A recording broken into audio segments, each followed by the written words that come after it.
Do you have a high school mascot? It was the Storm. The Storm. Wow. I had two high school mascots. One high school I lived with my dad, it was the Cardinals. In the high school I graduated, where I grew up as a little kid, and then lived with my mom, it was the Railroaders. It was a I like the Cardinals. Hey everybody, I am James Rock, and welcome to this episode of Sinless. We are just starting our 7th week. This is episode 19. And I am so excited to be able to share this with you. Back a week ago, I told you, hey, I can't wait to talk to you about soldier, farmer, athlete in the book of 2 Timothy. But I want to pause for a minute, and I'm going to go as fast as I can. But I want to give you some background on Timothy because I think it's so important. But before I get there, that's my friend Justin. And we are in the Trout Lake Camps podcast studios. Justin, what do you know about Timothy? Is he your favorite? Is he your least favorite? What do you got on Timothy for me? I don't know much about him particularly, but I know that in one of those two books is the controversial husbands obey your wives obey your husbands. There's some of that stuff in there, and who can speak and all that stuff. But we're not going to deal with that today. But thanks for getting us excited about it. For another episode. Paul and Timothy are my favorite pairing in the New Testament. It's just my favorite. I guess my favorite pairing is probably Father, Son, Holy Spirit. But after that, I love Paul and Timothy, and I love how they connect. I love how they get together. Before we can get deep into soldier, farmer, athlete, which is a little bit, we're going astray from the basic, hey, don't sin verses in the Bible. We're going astray from Owen. We're going astray from J.I. Packer for a minute. And what I want to do is I want to set in front of you, and this goes back quite a while for me. Actually, when I was in my undergrad, going to Bible college, one of my professors assigned everybody in the room a section of 2 Timothy, and I just got so lucky that I got this soldier, farmer, athlete piece to it.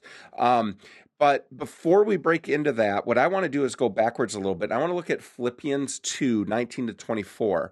The reason why I'm doing that is this is after Paul and Timothy meet in Acts. It's things are going on. Paul's talking to the different churches, and he writes to the church of Philippi, and he says this: I hope in the Lord Jesus to send Timothy to you soon, so that I may be cheered by news for you. Again, Paul and Timothy are talking back and forth. They're meeting each other, and they're going apart, meeting each other and going apart. For I have no one like him who will be genuinely concerned for your welfare. Okay?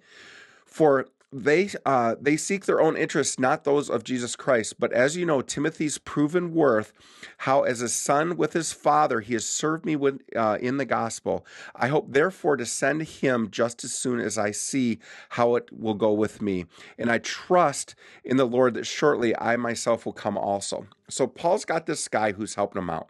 It's different than even Mark, because if you remember back in the first missionary trip, you got Paul, Mark, who get in this big fight at the end of it, and Barnabas is kind of the middleman on that deal.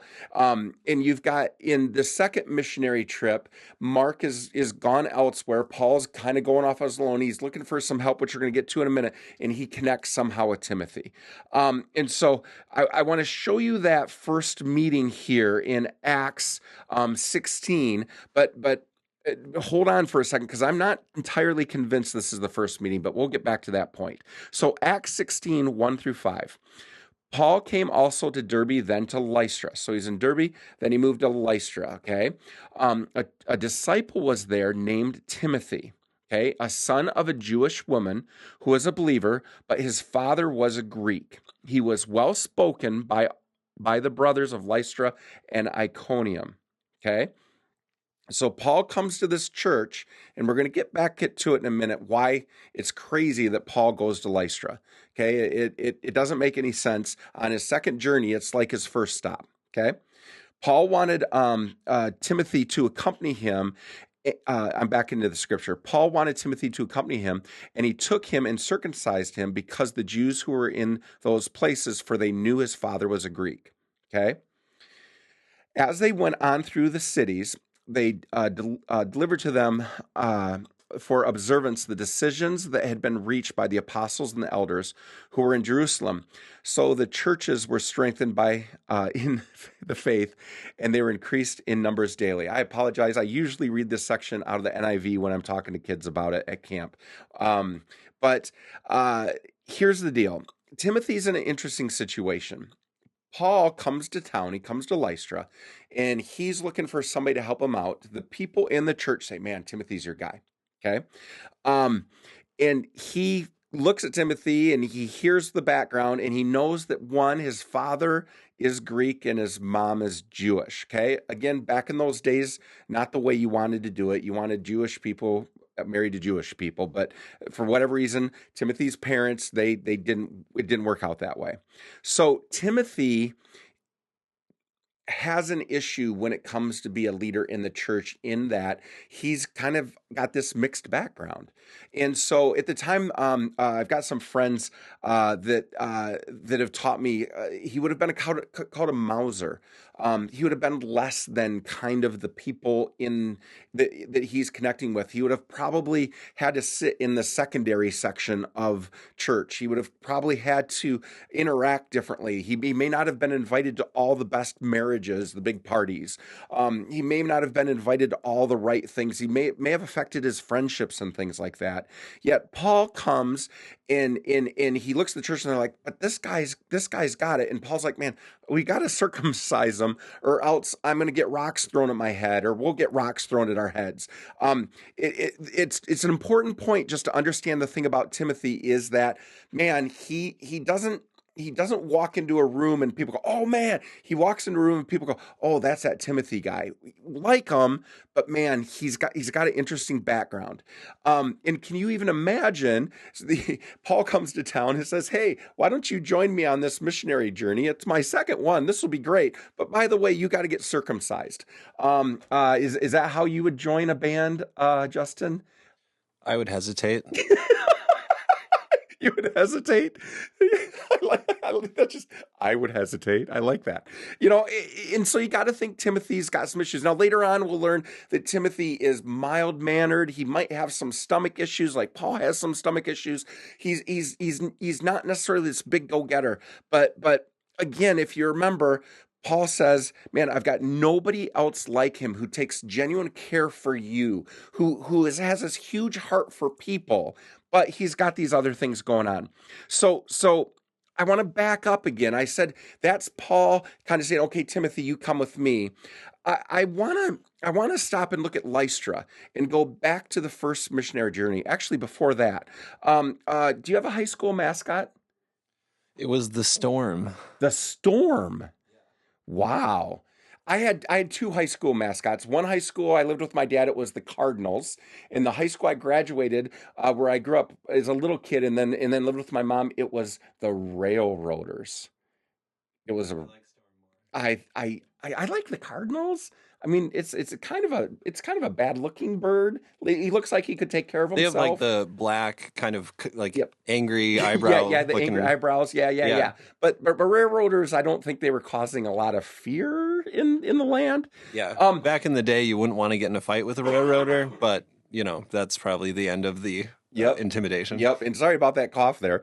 And so in that region of Lystra, and Lystra specifically, at one point in its history, it was going to be known as this big, huge town. Could have even been the capital of the area, kind of a thing. And there is a Roman poet that has the story that is supposedly from this region, in which Zeus and Hermes visit the area in disguise. And Zeus and Hermes come to town and walk around Lystra, essentially. And even though they're in disguise, because they're kind of Roman gods, and they're all kind of jerks, if you ask me. They're kind of expecting people to come up and say, "Hey, you are Zeus and Hermes." And finally, this old man and old woman kind of invite them into their home, and they kind of say, "Hey, you're the gods, right?" And so, in exchange for that, essentially, Zeus and Hermes kill everybody in the area but the old man and the old woman. And so it's important that you know this story to go back to Acts 14. Okay, we're going back to the first missionary journey with Paul. All right. Acts 14, 8 through 20. Now at Lystra, there was a man sitting who could not use his feet. He was crippled from birth and had never walked. He listened to Paul speaking, and Paul, looking intently at him and seeing that he had the faith to be made well, said in a loud voice, "Stand upright on your feet." And he sprang up and began walking. And when the crowd saw what Paul had done, they lifted up their voices, saying in Lycaonian, "The gods have come down in the likeness of men." Barnabas they called Zeus, and Paul they called Hermes, because he was the chief speaker. Okay, now stop. Now, if your hometown school had Zeus and Hermes as their mascot, and part of that, not a railroader, not a cardinal, not a storm, but part of that kind of story forever was, hey, there was a couple people that recognized them, and everybody else died. Okay, if you saw Paul do a miracle, you might be thinking to yourself, hey, I'm going to be the one that doesn't die. I'm going to be the first one to recognize Zeus. Okay. And the priests of Zeus, whose temple was at the entrance of the city, brought oxen and garlands to the gates and wanted to offer a sacrifice with the crowds. But when the apostle Barnabas and Paul heard of it, they tore their garments and rushed out into the crowd crying, "Men, why are you doing these things?" Now, again, Paul and Barnabas, not from that high school. They don't know the story. They don't know the details, and everything's kind of confusing. We are also men of like nature with you, and we bring you good news that you should turn from these vain things to a living God.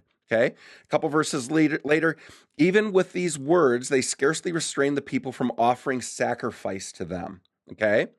Then the Jews from Antioch and Iconium kind of are following Paul. They're mad from what he did a couple days previous, and they persuade the crowds, and they stone Paul and dragged him out of the city, supposing he was dead. Okay, so you go from one moment being worshipped like a god. Okay, this is probably your high school years. You know, people just when you walked into a room just were in awe, right? We skipped that first part. You skipped the first part. And they, all of a sudden they're going, if you're not a god, we're just going to kill you, you know, and they stone him. Okay. Now there's all sorts of questions about this stoning. Did Paul actually die? Was this a response into what he did with Stephen, the first martyr? There's all sorts of things there. We're not going to get into that today. But when the disciples gathered up around him, he rose up and entered the city. Okay. And on the next day, he went on with Barnabas to Derbe. Okay. So a couple of things going on. They just stone him. He somehow gets up. They think he's dead. Okay, maybe very well he was dead. Who knows? He stands up, got stone marks all over his face and his body, and he walks back into the city. That's pretty cool. Okay. The next step is Paul finishes this first missionary journey. Okay, he has an argument about Mark, trying to figure out what to do, and he pulls out his map and says, "I'm going to go on a second journey." Now, if you were Paul, Justin, and you were to pull out a map of the region and decide where your second journey is going to be, I'm just going to ask you, just out of curiosity, what town would you not visit first? I would hesitate again to go to the place that I got all these bruises and messed up. Yeah, so you're skipping Lystra. Yeah. And for some reason, when Paul starts his second journey, it's the first town he goes to. Now, again, I can't even grasp Paul. He's just astounding to me, right? So Paul goes back to Lystra, and that's where he starts, and he goes to the church, says, "I need some help, guys." And they go back and they say, "Hey, look, there is a believer, there's a fellow believer, and his name is Timothy." Now, I can't prove this point, but in my brain, I hope for it. I wonder if Timothy, as a young man, saw Paul get stoned. It wouldn't be outrageous. You know, we heard the story, okay? And they say he's already a believer, so maybe on that first trip to Lystra, in that region, Timothy actually could have come to faith through Paul's teaching, because Paul multiple times calls him his son in the faith. So there's some connections here. And then Paul comes back and says, I need some help. Timothy raises his hand. The people in the church say, yeah, you should do it. Then he gets circumcised, which we don't have to go into big deals either. All right. And all of a sudden, Timothy's running around on Team Paul. He's a Mauser. Okay. He's a mutt. He's a half breed. Okay. He's already looked down a little bit when he walks into church. Okay. He's got this leader who on occasion people throw rocks at, but he knows he wants to follow Paul. And he's got this huge heart. And Paul says it over and over again, man, Timothy's your guy. And eventually Paul puts Timothy in charge of the biggest church in the region, which we'll get to here eventually as well. But in leading up to understanding this soldier, farmer, athlete passage in 2 Timothy, I think it's really important to understand who Timothy is, because in all honesty, I feel way more like Timothy than I feel like Paul. I feel way more like the guy that walks in kind of quietly, walks in kind of slowly, and it is a little concerned, not invited to the big things, not doing this or that. And in order to get to the big things, has to do pretty drastic steps, right? And so my walk in sinless and trying to follow God the best I can and sin a little less today than I did yesterday, I'm much more like Paul than I am Timothy. Or excuse me, like Timothy than I am Paul. And I wonder which one you feel like the most as you're going on this journey as well. Because Paul's going to give us a list. He's amazing at giving these lists. And he's going to give us a list on how to live our life like a soldier, a farmer, and an athlete, and also a workman's kind of thrown on there. And we're going to look at them over the next couple weeks and go, okay, what does this mean in our attempt to sin a little bit less today than we did yesterday? Thanks for joining us.